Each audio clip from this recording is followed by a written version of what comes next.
Hello, Taylor T. Carlson, and I'm back with another vinyl video for you. Like I said, I've definitely had a problem purchasing vinyl ever since I picked up my player a few weeks back, and I've been hitting up a few of the stores around town, and it seems like around every corner there's just something else I've absolutely got to have, and that feeling unfortunately has not been curbed recently. I really need to watch my spending, but when you're a diehard music fan like me with a new record player, having cash in your pocket can be a dangerous thing. However, I've definitely picked up some great releases, and if you're a rock and roll fan, I think you'll be impressed with some of these finds, and you might even see a few of your favorites here. Let's take a look at what I've gotten, and this stuff I've gotten from a few different stores. I will say ahead of time like which store I've gotten things from or where I ordered them from. First thing on the list, this is the newest album from Stryper, the legendary Christian heavy metal band. This is their new album called Even the Devil Believes. These guys, phenomenal band. I mean, you would think being a Christian band, it might be kind of a wimpy and weak sound, but these guys, if anything, they've become heavier over the years, which is quite surprising. And here's the inner gatefold on this one. Great photo of the guys wearing yellow and black masks.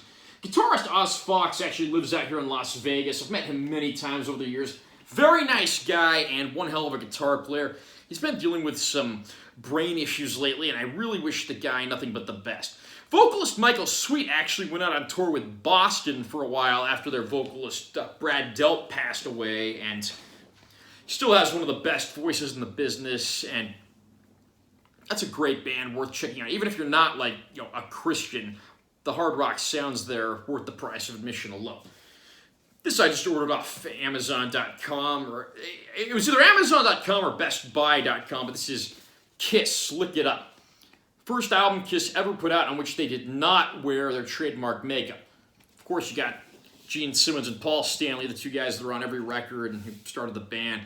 Got the late great Paul Charles Caravello, better known to the world as Eric Carr. Sadly, we lost him to heart cancer at the age of 41 in November 1991. He died the same day as Freddie Mercury. And then you got Vinnie Vincent on guitar. Definitely an odd duck, but the guy can definitely shred. Here's the track list. The title cut was obviously the biggest hit and a major MTV video, but then you got tunes like, Exciter, All Hell's Breaking Loose, Not for the Innocent, A Million to One, and what very well may be my favorite Kiss song of all time, and On the Eighth Day. Hard to pick a favorite with Kiss because they're definitely one of my favorites, but here's the insert. It's just a lyric sheet here, no real fancy pictures or anything, but definitely good to revisit classic Kiss music, and this record, in my opinion, is one of the best in their entire catalog, despite the lack of makeup. The next two records I'm going to show off, I bought these from Moondog Records, and yeah, Clint over there, great guy, and his store always has some great finds. Definitely a collector's paradise if you're into me and you like, classic rock and heavy metal records, although he definitely covers all genres in his store. First album is The Rods, their self-titled album. This band featured David Rock Feinstein on vocals and guitar. He's the cousin of the late great Ronnie James Dio. Here's a photo of the band together on the back, and no fancy inserts or anything, so not really anything else I can show here, but there's some great classic heavy metal songs on here. Power Lover, Music Man, Nothing Going On in the City. If you've never heard of this band or given them a listen and you're a fan of classic hard rock and heavy metal, do not hesitate to look these guys up because they know how to rock. They're actually still going today. I don't know who all's still in the band right now. I know David Rock Feinstein's a part of it, but either way, something to look into. One more that I got from Clint over at Moondog. This is Helix, Walking the Razor's Edge. These guys best known for their song Heavy Metal Love, which came off their previous album prior to this, and this one keeps it going with the song Rock You, which became a huge hit, written by Bob Halligan Jr., who also wrote songs for Kiss and Judas Priest, and some other great tunes on here. Animal House is one of my personal favorites, and there's even a cover of the old Crazy Elephant song, Gimme Gimme Good Lovin', which makes for a surprisingly good classic hard rock tune, even though it was like a 60s R&B pop tune, but who am I to complain when the music's this good? Great Canadian band, and I believe they're still going strong. They just put out an album a few years ago. I think it was called Bastard of the Blues, and that was a really damn good album, so great to see Helix still in action.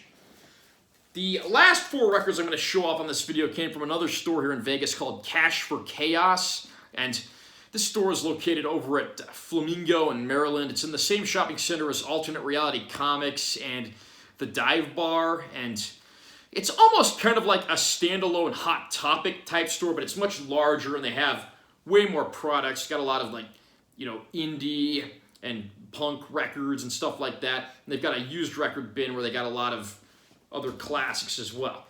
First thing that I got there was this. This is Deep Purple, Perfect Strangers. Their 1984 reunion album with the classic Mark II lineup. The title cut and Knocking at Your Back Door were big hits for the band. This is easily one of my favorite Deep Purple albums, and Israel's got a lot of great pictures of the group. Rest in peace, John Lord, one of the all-time great keyboard players. I'm definitely going to try to add some more Deep Purple to my collection as well. These guys have known how to rock for over 50 years, and based on the fact that they just put out a new album not too long ago, I don't think that's changing anytime soon. One of my favorite pickups, this is the self-titled debut from Montrose. Ronnie Montrose, of course, former Edgar Winter Band guitarist, and he teamed up with a then-unknown vocalist named Sammy Hagar on this record. This was like Sammy Hagar's first major professional recordings, although he's still credited as Sam Hagar on the record. The insert here's just got like some old record company ads, nothing specific to the band, but some really damn good music on this one. Rock the Nation, Bad Motor Scooter, Space Station Number 5, Rock Candy, and there are a lot of deep cuts on here. Only 8 songs, but every one of them is damn good. Produced by Ted Templeman, who ironically went on to produce the David Lee Roth Van Halen records. My next find, Great White, Shot in the Dark. Before Great White took on a more bluesy, pop-oriented sound, they were a much heavier, darker band, and I love this early material from them. Some fantastic songs to be heard on this record. The biggest hit on here was the cover of Angel City's Face the Day, which remains still pretty heavily played on classic hard rock and metal radio blocks and so forth. And insert here's got some artwork in the background of a shark, of course, and then other side's got the photos of the band. There's some weird stains on this sleeve. I don't know what the hell that is, and honestly, I'd probably rather not know, but any opportunity to add more Great White to my collection is definitely an appreciated thing. I need to get their first album as well as their debut EP if I can find those, so wish me luck there.